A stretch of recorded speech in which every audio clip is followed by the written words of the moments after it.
کا ذکر ایک حدیث کے اندر کیا ہے، اور قرآن مجید کی آیات میں بھی اس کا ذکر آتا ہے۔ اللہ تبارک و تعالیٰ قرآن مجید کے اندر ارشاد فرماتا ہے یا ایھا الذین آمنوا باللہ ورسولہ والکتاب الذی نزل علی رسولہ والکتاب الذی انزل من قبل ومن یکفر باللہ وملائکتہ وکتبہ ورسلہ والیوم الآخر فقد ضل ضلالا بعیدا۔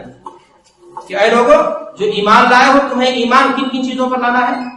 اللہ پر، اور اس کے بعد ملائکہ پر، کتابوں پر، اس کے رسولوں پر، یوم آخرت پر، اور تقدیر پر ایمان۔ اور اسی چیز کی تفسیر اللہ کے رسول صلی اللہ علیہ وسلم نے اس حدیث کے اندر ارشاد فرمائی جب حضرت جبریل نے آپ سے پوچھا کہ اخبرنی عن الایمان۔ دیکھیے ارکان اسلام 5 ہیں، کلمہ شہادت، نماز، روزہ، زکات اور حج، لیکن ارکان ایمان کتنے ہوئے؟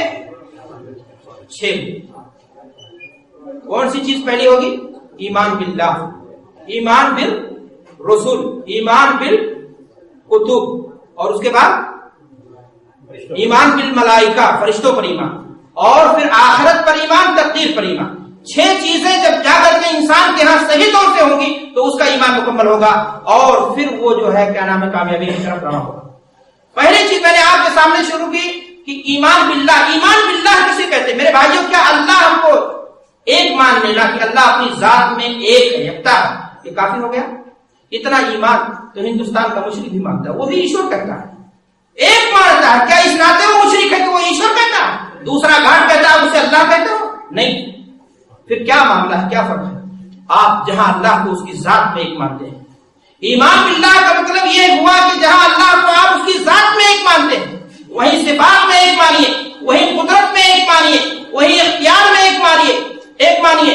جو نام اللہ کے وہ دوسروں کے نہیں ہو سکتے، جو اختیارات اللہ کے وہ دوسروں کے نہیں ہو سکتے، جو صفات اللہ تبارک و تعالیٰ نے اپنی ذات کے لیے خاص کی ہیں وہ صفات دوسروں کے اندر پائی نہیں جا سکتی۔ اب اگر کوئی شخص اللہ کی ذات میں ایمان رکھتا، اللہ کو ایک مانتے ہوئے بھی اللہ کی صفات میں گڑبڑی کرتا ہے، قدرت اور اختیارات میں گڑبڑی کرتا ہے، کسی کو داتا گنج بخش کہتا ہے، کسی کو مشکل کشا سمجھتا ہے، تو پھر مشرک ہوگا یا نہیں ہوگا؟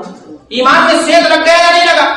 یقیناً لگ گیا، اور خرابی اس کے لیے، ناکامی اس کے لیے قیامت کے دن لازم ہو جائے گی۔ میرے بھائی اور دوستو، اللہ کے رسول جناب محمد عربی صلی اللہ علیہ وسلم نے مکہ کے جن کافروں کو، جن مشرکوں کو آپ نے دعوت دی تھی، کیا وہ اللہ کی وحدانیت کو تسلیم نہیں کرتے تھے؟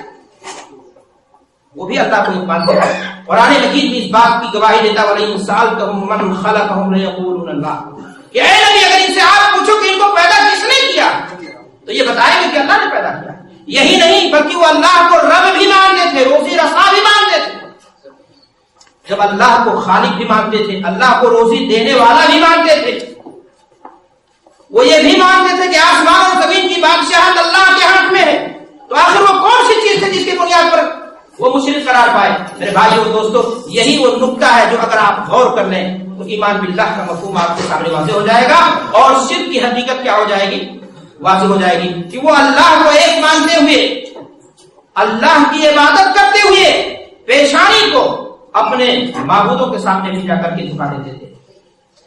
وہ مشکل کی گھڑی میں تو صرف اللہ کو پکارتے تھے، جب ان کی کشتیاں بلکھار میں، طوفان میں غرقاب ہونے لگتی تھیں تو وہ اللہ کو پکارتے تھے، لیکن جب خوشی کے لمحات انہیں میسر ہوتے تھے تو اللہ پر چڑھاوا چڑھانے کے ساتھ ساتھ غیر اللہ کو بھی کیا کرتے تھے؟ وہ پوجنے لگتے تھے۔ اسی ناطے انہیں مشرک کہا گیا۔ اگر آج موجودہ مسلمان کے جو حالات ہیں میرے بھائیوں، آپ اگر دیکھو تو کیا آپ کو کوئی فرق نظر آئے گا؟ وہ ایک طرف مسجد میں جا کر کے اللہ کے سامنے پیشانی کو جھکاتا ہے، اللہ سے اپنی ضرورتوں کی فریاد کرتا ہے، لیکن جب اس کی مانگی ہوئی مرادیں بظاہر پوری نظر نہیں آتی ہے تو آستانوں پر جا کر کے دستک دیتا ہے، وہاں جا کر کے اولاد کی بھیک مانگتا ہے، نوکری کی بھیک مانگتا ہے، قسمت کے بنانے اور بگاڑنے کا سوال کرتا ہے، بہت ساری وہ چیزیں مانگتا ہے جو اللہ تبارک و تعالیٰ نے اپنی ذات کے لیے خاص کی ہیں۔ ایمان باللہ کا مکمل کہاں سے ہوا؟ آپ نے اللہ پر صرف ذات پر ایمان لایا، لیکن قدرت پر اور دیگر جو چیزیں اللہ نے اپنے لیے صفات رکھی ہیں اس پر آپ کا ایمان کیا ہو گیا؟ سیٹ لگ گیا، اور نتیجہ قیامت کے دن کیا ہوگا؟ یقیناً گھاٹا اٹھانے کا ہوگا۔ تو میرے بھائی اور دوستو، میں نے آپ سے بتایا کہ ایمان مکمل ہوتا ہے 6 چیزوں سے۔ اول بات ہے ایمان باللہ، اور دوسری چیز ہے ارکان ایمان میں دوسری اہم اور بنیادی چیز ہے، کیا چیز ہے؟ ایمان بالرسول، کہ آپ اللہ کے رسولوں پر ایمان لائیں۔ اس بات پر آپ کا ایمان ہونا چاہیے کہ اللہ تبارک و تعالیٰ نے ہم انسانوں کی ہدایت اور رہبری کے لیے اس دنیا کے اندر اللہ تبارک و تعالیٰ نے بے شمار انبیاء کرام کو مبعوث کیا ہے۔ کچھ نبی تھے، کچھ رسول تھے۔ ہر کسی کی زندگی اپنے اپنے دور کے مسلمانوں کے لیے آئیڈیل اور رہنما اور مثال کی تھی۔ بعض رسولوں کو، بعض لوگوں کو اللہ نے دوسروں پر کیا کی؟ فضیلت دی۔ 5 اولو العزم رسول ہوئے، عیسیٰ ہوئے، موسیٰ ہوئے، حضرت ابراہیم ہوئے، اللہ کے رسول ہوئے۔ میں آپ کے سامنے یہ بتانا چاہتا ہوں کہ ایمان بالرسل، گویا آپ کا ایمان ہونا چاہیے کہ یہ مقدس گروہ جنہیں اللہ تبارک و تعالیٰ نے اس دنیا میں بھیجا تھا ہماری ہدایت کے لیے، ان پر اجمالی ایمان، جن کا نام معلوم ہے اور جن کے بارے میں مختصر چیز ہے اور جن کا نام معلوم ہے ان کے نام کے ساتھ، اور اللہ کے رسول حضرت محمد رسول اللہ صلی اللہ علیہ وسلم پر ہمارا ایمان کیا ہوگا؟ تفصیلی ہوگا۔ اب اگر آپ نبیوں میں سے کسی نبی کا انکار کر دیں، رسولوں میں سے کسی رسول کا انکار کر دیں، تو پھر ایسی صورت میں ایمان بالرسول آپ کا مکمل نہیں ہوگا۔ حضرت نوح کی قوم نے صرف نوح علیہ السلام کو جھٹلایا تھا، لیکن قرآن مجید میں اللہ تبارک و تعالیٰ ان کے بارے میں فرماتا ہے کہ انہوں نے کیا کیا؟ انہوں نے پورے رسولوں کو جھٹلا دیا۔ تو میرے بھائیوں اور دوستوں، آپ کا ایمان بالرسول مکمل ہونا چاہیے، لیکن ایمان بالرسول میں اور بہت ساری چیزیں آتی ہیں۔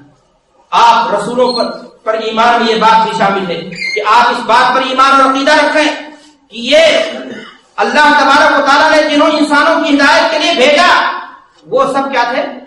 بشر تھے، انسان تھے، ہماری طرح کھاتے پیتے تھے، شادیاں اور بیاہ کر رکھی تھیں، ان کے پاس بچے پیدا ہوئے۔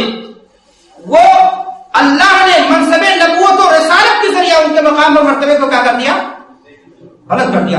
اگر کوئی شخص رسول کو رسول مانتے ہوئے کوئی کہے کہ رسول انسان نہیں ہوتے، وہ انسانوں سے فوق تر کوئی چیز ہوتے ہیں، وہ اللہ تعالیٰ کے جو اختیارات کی چیزیں ہیں اس میں سے کچھ میں قدرت اور دسترس رکھتے ہیں، وہ جسے چاہے نماز دے، جسے چاہے بیٹا دے دیں، جسے چاہے بچی دے دیں، جس کی چاہے قسمت بنا دے، تو ایمان بالرسول میں آپ کے ہاں سیل لگ گیا اور قیامت کے دن خسارہ کیا ہو جائے گا؟ یقین ہوگا۔ جہاں میرے بھائیوں آپ اس بات پر ایمان رکھیں رسولوں کے ایمان کے سلسلے میں کہ رسول انسان ہوتے ہیں، وہیں آپ کو اس بات پر بھی ایمان رکھنا ہوگا کہ انبیاء کو عوارض بشری، انسانی بنیادوں پر جو چیزیں عام انسانوں کو پیش آتی ہیں، مثلا تکلیف، بیماری، پریشانی، دکھ اور درد کے وقت مشکل پریشانی محسوس کرنا اور خوشی کے لمحات میں مسکرانا، یہ ساری چیزیں اللہ کے رسول صلی اللہ علیہ وسلم ہی کو نہیں بلکہ آپ سے بیشتر سارے رسولوں کو بھی ہوا کرتی تھی۔ اور اس سلسلے میں نصوص واضح طور سے موجود ہیں کہ اللہ کے رسول صلی اللہ علیہ وسلم کو بھی پریشانیاں آئیں، آپ کو بھی بیماری لاحق ہوئی، آپ کے بھی دندان مبارک شہید ہوئے، آپ کی عفت مآب بیوی پر زنا جیسے بدترین الزام کو عائد کیا گیا، آپ کو تکلیف محسوس ہوئی۔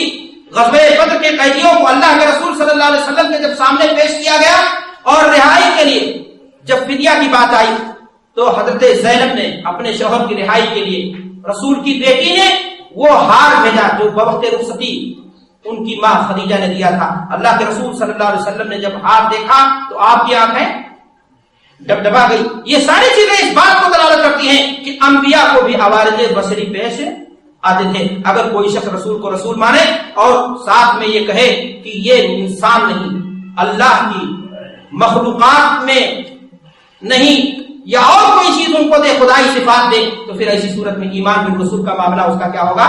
گڑبڑ ہوگا، اور قیامت کے دن خسارہ اس کے لیے میرے بھائی کیا ہوگا؟ لازمی ہوگا۔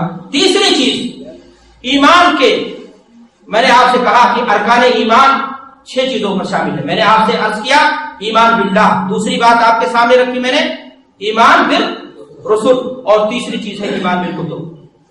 آپ اس بات پر ایمان رکھیں کہ اللہ تبارک و تعالیٰ نے آسمان سے کتابیں بھیجی انسانوں کی ہدایت کے لیے، جنہیں گاڈ بک قانون کی کتاب کر سکتے ہیں۔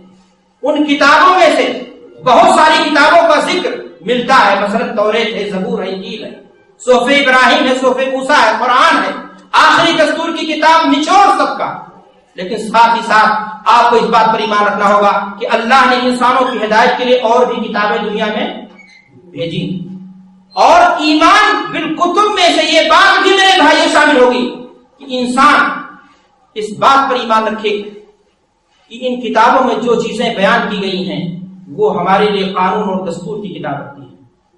اگر انسان کے سامنے قرآن کا قانون سامنے ہے لیکن وہ اپنی مرضی چلائے، اس کو نہ مانے، اس کو انکار کرے، تو ایسی صورت میں اس کے ایمان پر حرف آئے گا اور آخرت میں کیا ہوگا؟